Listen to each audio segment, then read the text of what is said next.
Shalom, selamat malam kawan-kawan. Jumpa lagi di True Cross Channel. Mari kita menyatakan kebenaran dan meluruskan kepalsuan.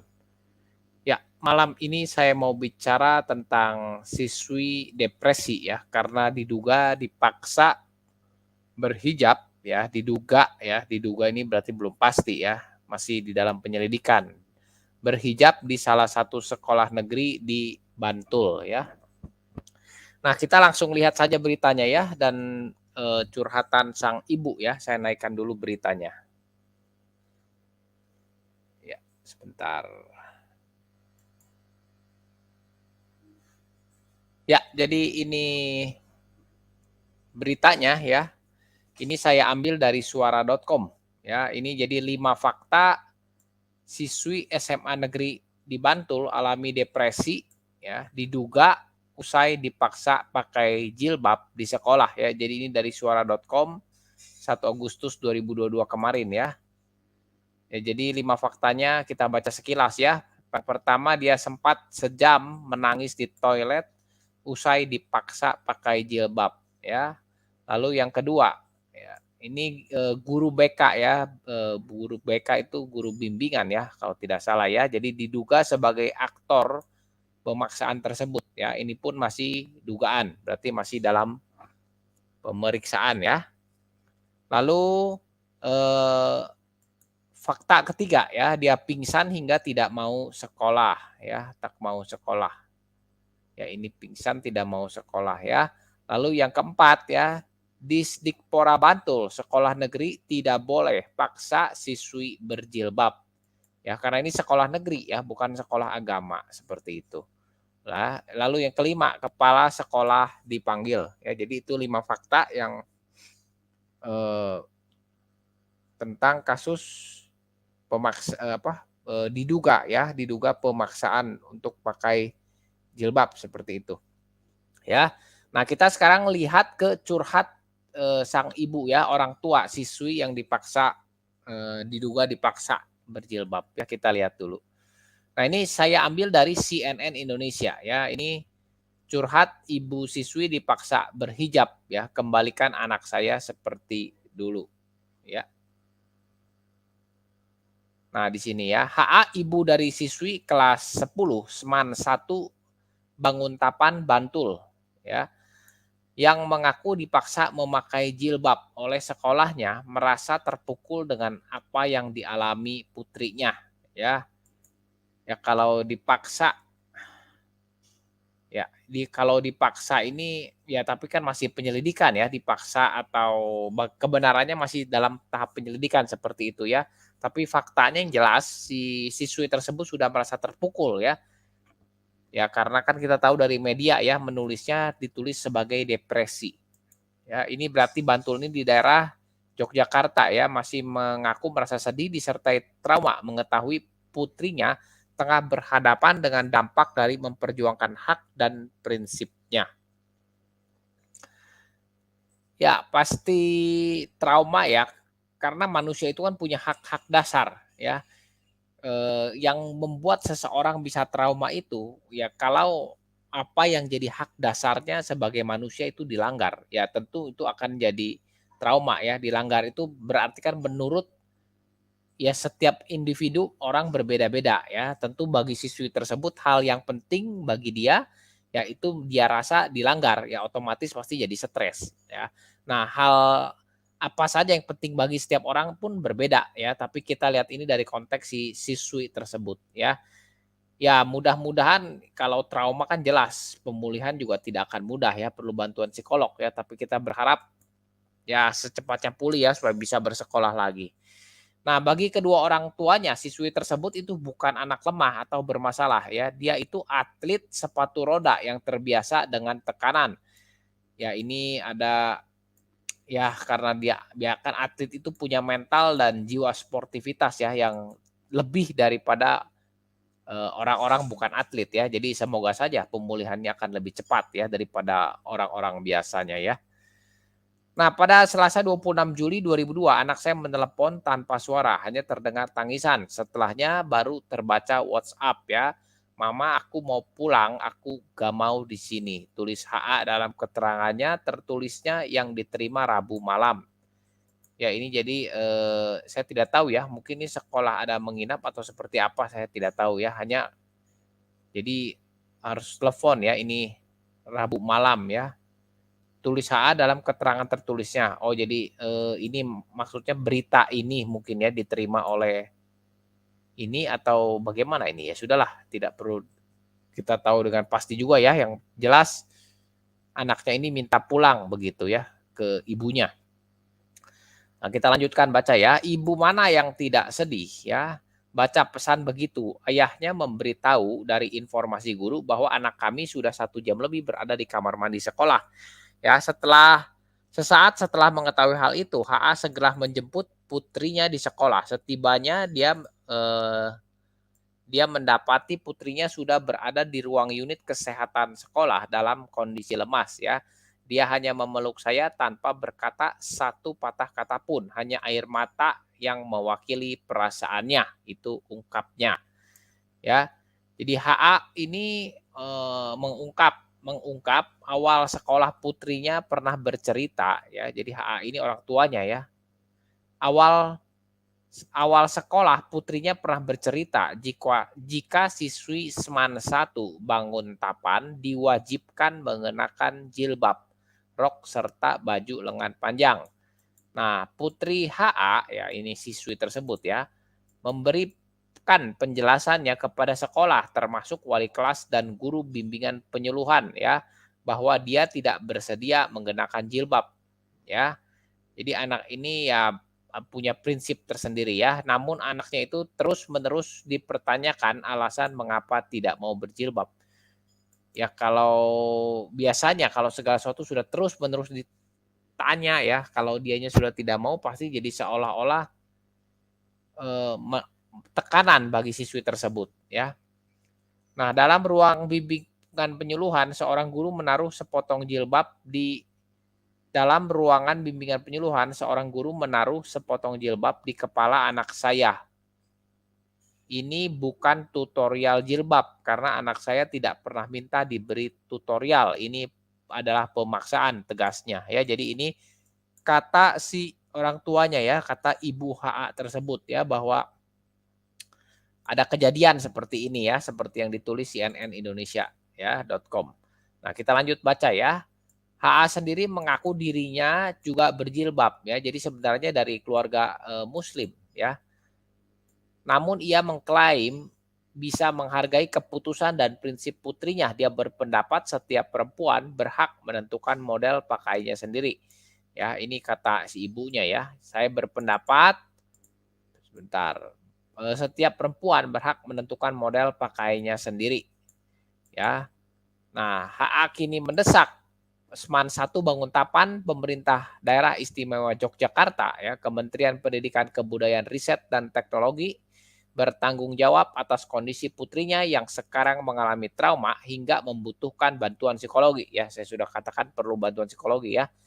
Ya, ini jeritan sang ibu ya. Kembalikan anak saya seperti sedia kala. Ya. Nah, ini kita loncat sedikit ya. Jadi itu jeritan seorang ibu sebagai orang tuanya ya. Jadi, nah di sini diberitakan sebelumnya aliansi masyarakat, nah ini diberitakan sebelumnya aliansi masyarakat peduli pendidikan Yogyakarta melaporkan salah seorang siswi kelas 10 Seman 1 Banguntapan Bantul DIY yang mengalami depresi berat karena dipaksa mengenakan hijab ketika masa pengenalan lingkungan MPLS pertengahan Juli 2022 lalu. Ya ini kan pengakuannya tapi kasusnya sebenarnya masih dalam penyelidikan ya. Jadi siswi tersebut masih berusia 16 tahun ya. 16 tahun itu disebut mengalami trauma usai salah seorang guru BK memakaikan jilbab kepadanya secara paksa. Ya, dia disebut sampai menangis di toilet 1 jam lamanya setelah kejadian itu. Ya, nah ini siswi itu sempat mengurung diri di kamar rumahnya. Ini susah kliknya ya. Mengurung diri di kamar rumahnya dan enggan berbicara dengan orang tuanya tanggal 25 Juli lalu ya. Siswi itu pingsan ketika mengikuti upacara bendera sampai hari ini yang bersangkutan belum mau kembali ke sekolah, ya. Jadi, ya seperti saya katakan ya, apa yang jadi prinsip dasar seseorang tentu berbeda, ya. Nah, mungkin bagi siswi tersebut ya hal ini ya, jadi ketika sesuatu dipaksakan di luar keinginan hatinya, dia jadi tertekan seperti itu ya. Ya inilah efek-efeknya kalau orang mengalami tekanan seperti itu ya, tapi tekanan setiap orang kan berbeda-beda ya. Apa penyebabnya berbeda-beda ya dalam kasus ini. Ya ini tentang, dia diduga dipaksa ya, tapi kepastiannya ya harus tunggu dari penyelidikan ya, dari aparat ya. Nah tetapi ini sudah, ada respon ya, banyak respon dari orang-orang penting ya, dari orang-orang penting di negara ini ya. Ya kita tidak baca beritanya, hanya judul-judulnya saja kita baca ya. Nah ini ya tentang permasalahan pemakaian jilbab di sekolah negeri ya. Nah ini dari rektor IAIN ya, itu dari medianya medcom.id ya, ID ya. Rektor IAIN tidak boleh ya, jadi ini kata rektor IAIN ya, tidak boleh ada paksaan pemakaian jilbab di sekolah negeri. Ya, lalu ini dari Antara Jogja, ini berarti dari Sultan ya, dari Bapak Sultan ya, bahwa kasus pemaksaan jilbab di sekolah negeri ditindak tegas ya, berarti memang saya kurang paham ya, masih dugaan tapi sudah ada tindakan atau seperti apa ya. Karena kalau kita baca itu nanti kawan-kawan bisa bacalah, di sini tinggal ditulis saja ya, ya siswi dipaksa berjilbab atau berhijab, nanti keluar semua, berita-beritanya seperti itu ya. Ya sudah ada guru yang dinonaktifkan ya, tapi saya belum, cari lagi, nanti sebentar ya. Nah di sini soal dugaan pemaksaan jilbab di sekolah, ya ini tanggapan ini siapa, kita buka ini ya. PP Muhammadiyah ya, kita baca ya. Sekretaris Umum PP Muhammadiyah Abdul Muti menegaskan posisi beragama yang tepat ya, kita baca ini apa, nah ini. Ya, bagi umat Islam berjilbab di ruang publik adalah bagian dari ajaran Islam. Meskipun demikian, soal memakai jilbab atau tidak itu urusan pribadi ya. Jadi ada hal yang dipisahkan begitu ya. Ya seperti itulah. Jadi ini penjelasan dari Sekretaris Umum Pimpinan Pusat Muhammadiyah ya, bahwa bagi Islam berjilbab di ruang publik adalah bagian dari ajaran Islam. Tapi meskipun demikian soal mau memakai jilbab atau tidak, ya artinya mau pakai atau tidak itu urusan pribadi. Ya, bagi yang mau memakai jilbab tidak boleh dilarang ya, betul ya, sepakat ya, tapi ya karena menurut dia memaksakan penggunaan jilbab bagi mereka yang tidak ingin berjilbab atau tidak disyaratkan bagi agamanya berjilbab juga akan jadi persoalan tersendiri ya. Ya itulah dari jadi bagi yang tidak mau berjilbab tidak perlu dipaksakan. Nah ini ya, ini sudah tegas ya dari Sekretaris Umum Pimpinan Pusat PP Muhammadiyah ya. Jadi saya katakan ya sebenarnya ini sudah ada apa namanya ya pendapat-pendapat yang cukup tegas ya soal hal ini ya dari orang-orang penting ya. Lalu kita baca juga ini dari Detik News, Distrik DKI tidak ada sekolah negeri paksa siswi pakai jilbab ya. Jadi memang di sekolah negeri tidak ada aturan pakai jilbab ya. Kalau di sekolah negeri ya, nanti kita bahas itu sedikit ya.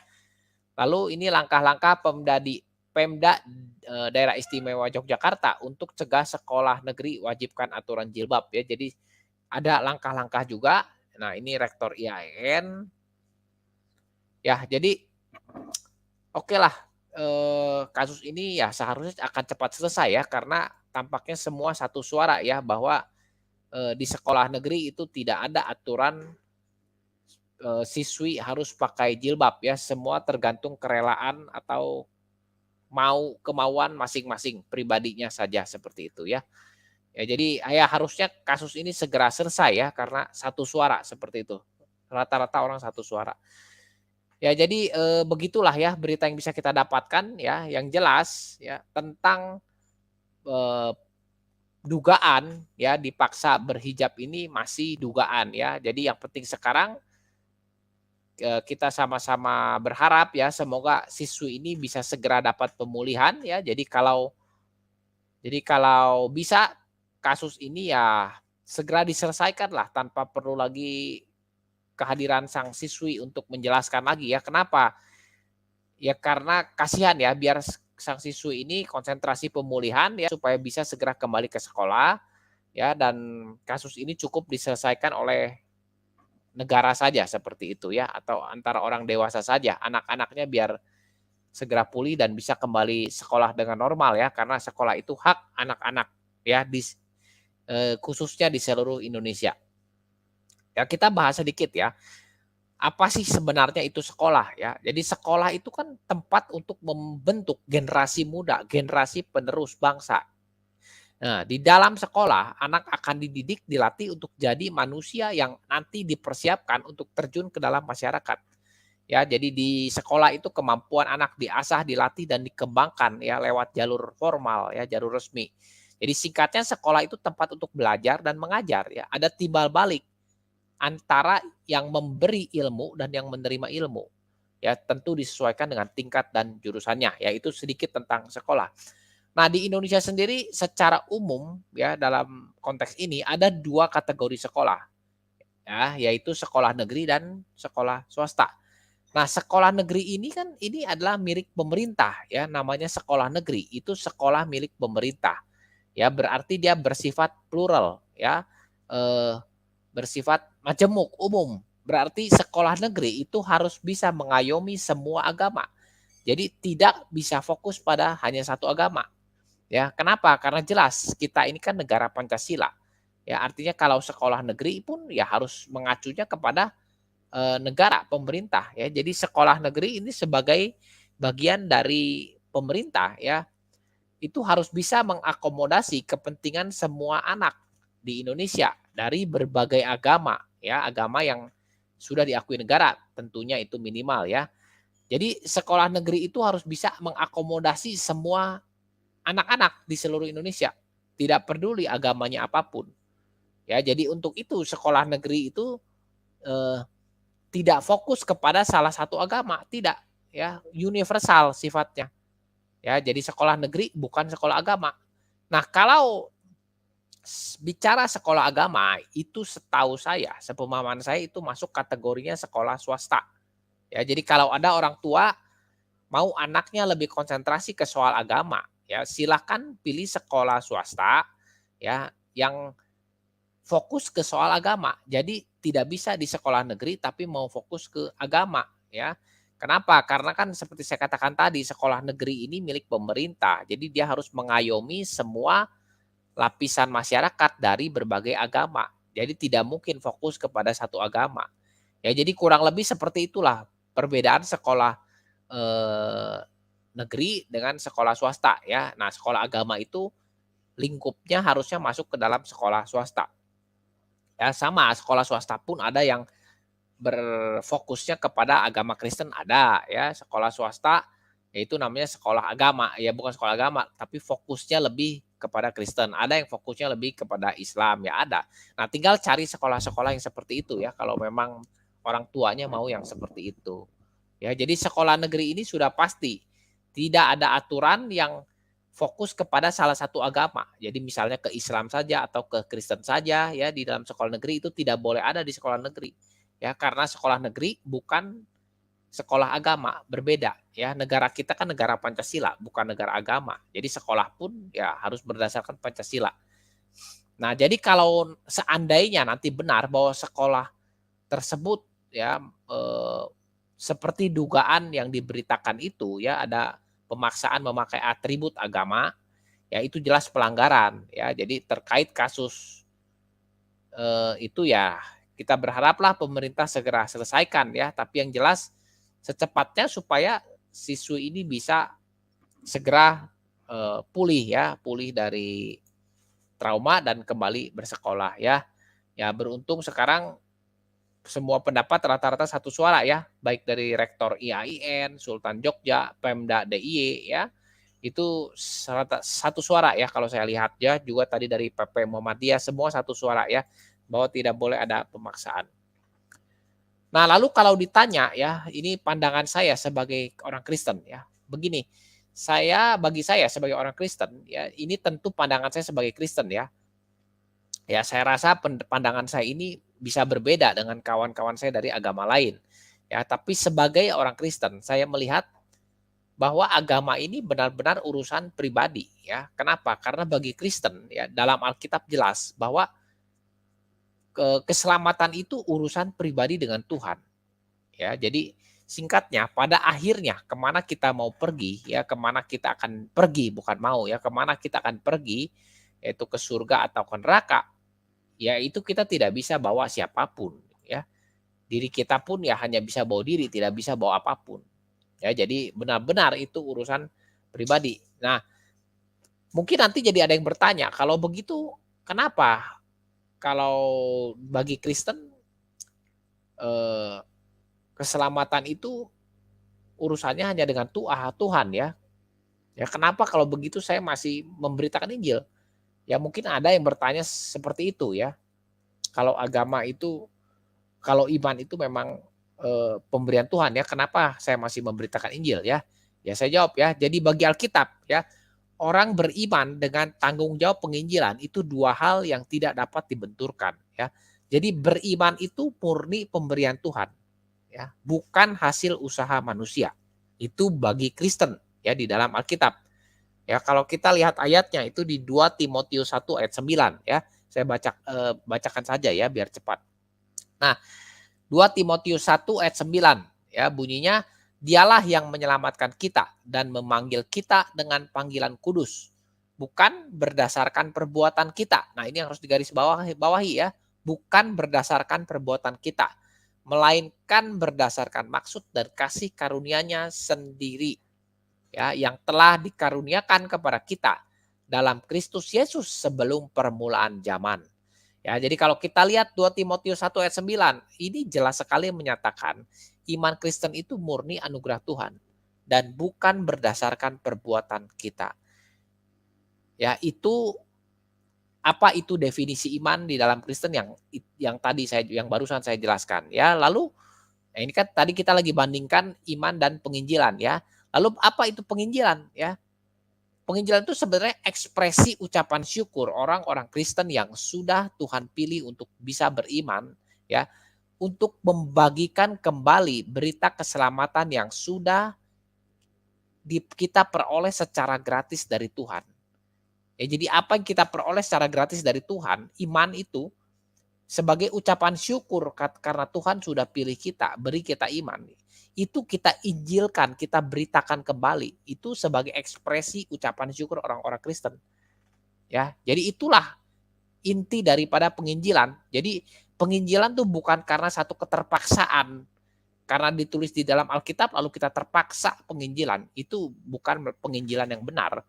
Ya, tapi penginjilan yang benar itu ekspresi ucapan syukur karena Tuhan sudah pilih kita, lalu kita pun punya keinginan untuk membagikan apa yang sudah kita terima. Ya, iman itu kita beritakan ya. Nanti orang mau beriman atau tidak itu urusannya Tuhan, kita hanya beritakan saja. Ya, jadi iman dan penginjilan itu bukan dibenturkan tapi malah saling terkait. Ya. Dan saya mau katakan tidak ada orang yang sudah Tuhan pilih beriman ya, itu bisa menahan dirinya untuk tidak melakukan pemberitaan Injil. Tidak bisa, itu sulit sekali. Ya, jadi Roh Kudus yang bekerja di dalam kita ini itu pasti terus memberi dorongan, kemauan ya untuk umat Tuhan ya untuk melakukan pemberitaan Injil. Ya, tapi ini kawan-kawan, ini bukan berarti bahwa semua umat Tuhan itu harus jadi pendeta atau pengajar. Tidak seperti itu ya. Tapi intinya dimanapun kita berada, dimanapun Tuhan tempatkan kita, ya, pekerjaan kita, ya kita berkarya dalam hal apa, ya. Dalam semua hal yang kita kerjakan, kita berusaha bahwa untuk supaya diri kita ini jadi Injil yang hidup. ya supaya nama Tuhan dimuliakan. Jadi lewat perbuatan, tindakan, ucapan kita, ya kita ini berusaha jadi Injil yang hidup, ya. Jadi itulah sekilas kenapa orang Kristen harus giat lakukan penginjilan, ya meskipun iman itu adalah murni anugerah khusus dari Tuhan, ya. Nah, yang sedikit mau saya soroti ini juga sebagai perbedaan yang cukup mendasar ya. Nanti ini kaitannya dengan perbuatan ya. Ya, yang cukup jadi perbedaan yang cukup mendasar antara agama Kristen dengan agama-agama lainnya. Ini perbedaannya ya, yang cukup mendasar ya. Ya saya tidak tahu pandangan dari agama lain, kawan-kawan agama lain seperti apa ya, tapi dari Kristen ya kita melihat perbedaan ini yang cukup berbeda sekali ya. Apa itu? Ya, bagi Kristen perbuatan baik itu bukan sebagai syarat untuk selamat masuk surga. Jadi tidak ada orang Kristen harus berbuat baik supaya dia selamat masuk surga. Itu tidak ada di dalam Kristen. Ya, di dalam Alkitab itu sangat jelas ya. Kan tadi juga sudah saya berikan ya 2 Timotius 1 ayat 9 ya. Jadi jelas bagi Kristen di dalam Alkitab ya, iman kita ini itu adalah murni pemberian Tuhan. Jadi untuk selamat bukan dilihat dari perbuatan baik. Ya, kalau untuk selamat bagi Kristen ya, harus dilihat dari perbuatan baik. Saya rasa akan sulit sekali untuk masuk ke dalam kerajaan surga. Ya. Jadi jelas perbuatan baik kita ini itu bukan syarat untuk kita selamat ya, bukan tentang surga dan neraka. Tapi perbuatan baik yang kita kerjakan itu adalah sebagai bukti bahwa kita ini adalah orang-orang yang beriman. Ya, bukti bahwa kita adalah orang yang sudah Tuhan pilih. God chosen people. Ya, jadi itulah kenapa kita tetap berbuat baik ya, meskipun itu bukan sebagai syarat keselamatan, tapi itu sebagai tanda bahwa kita ini adalah orang-orang pilihan Tuhan.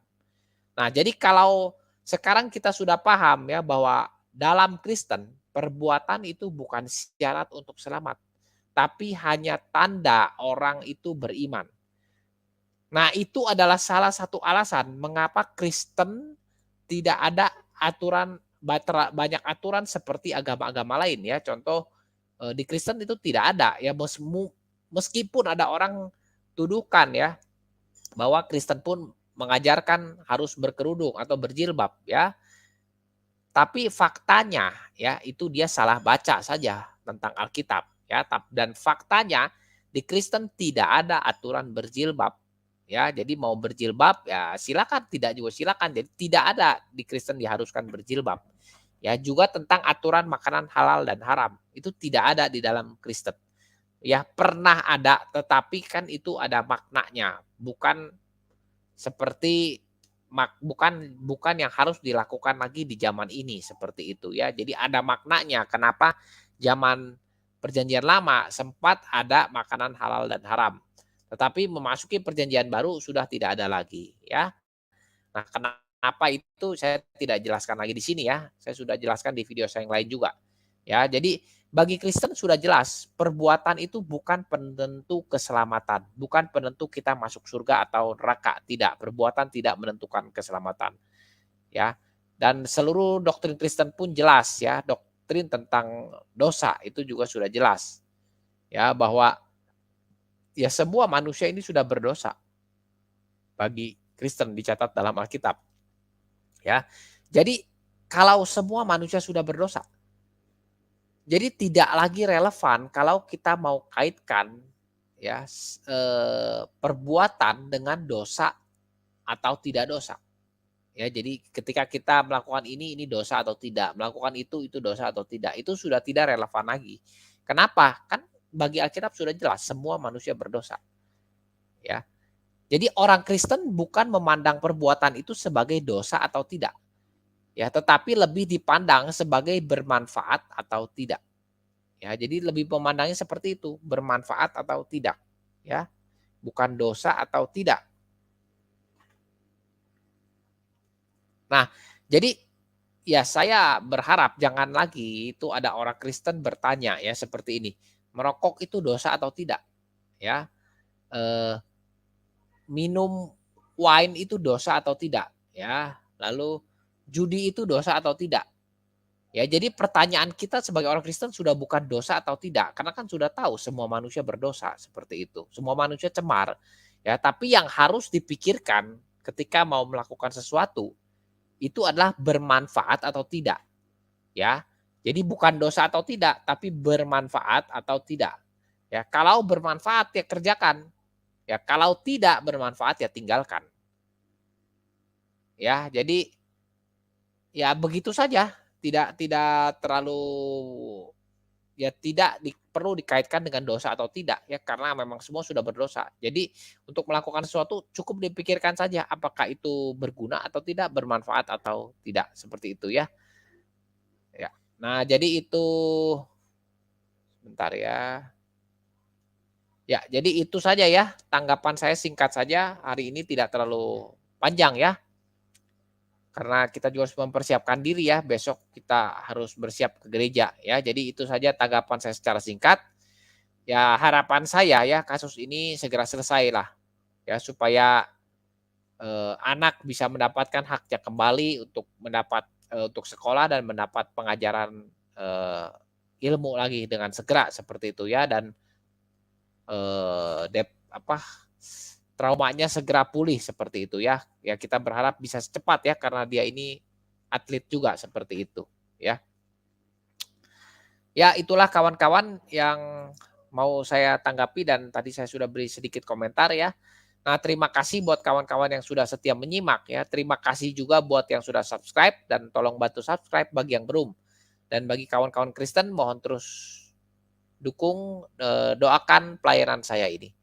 Ya, sampai di sini saya akhiri perjumpaan kita malam ini. Ya, selamat menikmati akhir pekan bersama keluarga dan bagi kawan-kawan Kristen, mari kita persiapkan diri untuk berkumpul beribadah besok Minggu. Dan tetap semangat memberitakan Injil dimanapun dan kapanpun. Mari terus berjuang bersama menyatakan kebenaran Alkitab dan sampai jumpa di video selanjutnya. Tuhan memberkati.